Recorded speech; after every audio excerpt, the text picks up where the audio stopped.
रहे हैं, नया पाप है। ये वैभव बढ़ना या यश बढ़ना ये भगवान की कृपा नहीं मानी जाती। भगवान की कृपा मानी जाती है अंदर का चिंतन बदलना, जिससे आपके अनंत जन्मों के संस्कार भस्म होकर और अगला जो है वो बड़ा उत्तम होगा। अंदर के चिंतन से होता है, बाहर से कुछ नहीं होता। महत्व अंदर का चिंतन। अच्छा, अंदर का चिंतन हम लोगों का स्वभाव बन गया बहिर्मुखी। बहिर्मुखी मतलब बाहर यश, कीर्ति, लाभ, विजय, इससे हमको सुख मिलता है। अंदर से कोई मतलब नहीं रखता कोई बिरला ही अंदर से। अब क्या होता है, भगवान जब कृपा करते हैं तो संत समागम देते हैं, फिर दूसरी जब कृपा होती है तो विपरीतता देते हैं, और फिर अंदर से एक रास्ता देते हैं। ये मेरा रास्ता है, ये परम शांति का रास्ता है, ये शांति का रास्ता नहीं। भगवान वो रास्ता देते और जीव को अपने पास बुला लेते हैं। बिना प्रतिकूलता के संसार का राग नष्ट नहीं होता। किसी को भी वैराग्य होता है तो संसार की प्रतिकूलता देखकर वैराग्य होता है। सब कुछ हमारे अनुकूल है तो हम आनंदित होकर उसका भोग करते हैं। जब हमारे ऊपर प्रतिकूलता आती है तब ठेस पहुंचती है कि इतना झूठा संसार, तो अंदर से भगवान रास्ता देते हैं। ये सही है। भगवान बिना प्रतिकूलता के इस संसार को छुड़ाने का कोई भी औषधि नहीं रखी। आज तक जितने बड़े महापुरुष हुए हैं, जिनका जीवन बदला है, उनको प्रतिकूलता का दर्शन करके बदला है।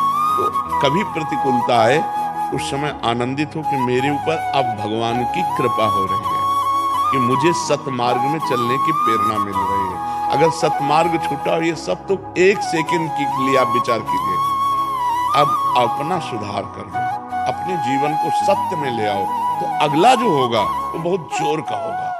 चाहे जन्म हो तो श्रीवान, कुलवान, धनवान, वैभव संपन्न ऐसे, और भक्ति की अनुकूलता, भक्ति की अनुकूलता।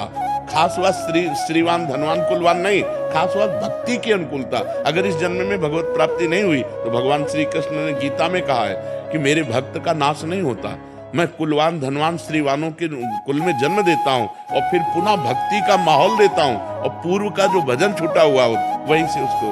अब बिल्कुल ऐसे ही रहो जैसे रह रहे हो, बिल्कुल संसारिक बन करके रहो, लेकिन अंदर का चिंतन आपका बदल जाए। अंदर के चिंतन में आपकी यश की भावना न रह जाए, अंदर के चिंतन में आपको धन बढ़ाने की भावना न रह जाए, अंदर का चिंतन हो जाए प्रभु बहुत जन्म व्यतीत हो गए, अब एक बार आपसे मिलना चाहते हैं, एक बार आपसे मिलना चाहते हैं प्रभु, मुझे आप चाहिए, अब संसार नहीं। तो बात बन जाएगी, तो बात बन जाएगी। तो इसलिए आनंद पूर्वक भगवान का नाम जप करो, बिल्कुल चिंता मत करो।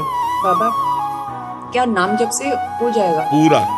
ये हम अपने जीवन का अनुभव बताते हैं। सांख्य योग और अष्टांग योग और कर्म योग और भक्ति योग, चारों योगों में प्रवेश रहा है। पहले हम सन्यासी रहे 20 वर्ष सन्यासी रहे काशी विश्वनाथ जी।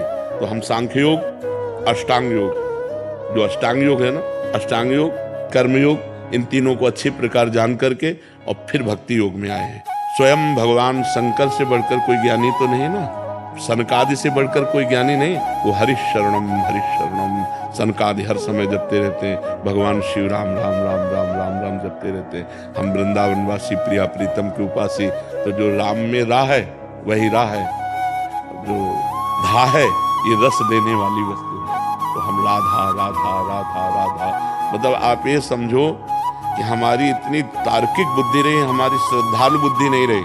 सन्यासी की जो बुद्धि होती है वो तर्क प्रधान होती है, कसौटी पर कसने पर। तो हम केवल भावुकता में राधा राधा का प्रचार नहीं कह रहे कि हमने सुना और ऐसे ग्रंथों में पढ़ा और ऐसे कह रहे, स्वयं स्वाद लेके कह रहे और विश्वास के साथ कह रहे कि यदि आप राधा राधा जपते हो तो इसी जन्म में भगवत प्राप्ति हो जाएगी, इसी जन्म में। जैसे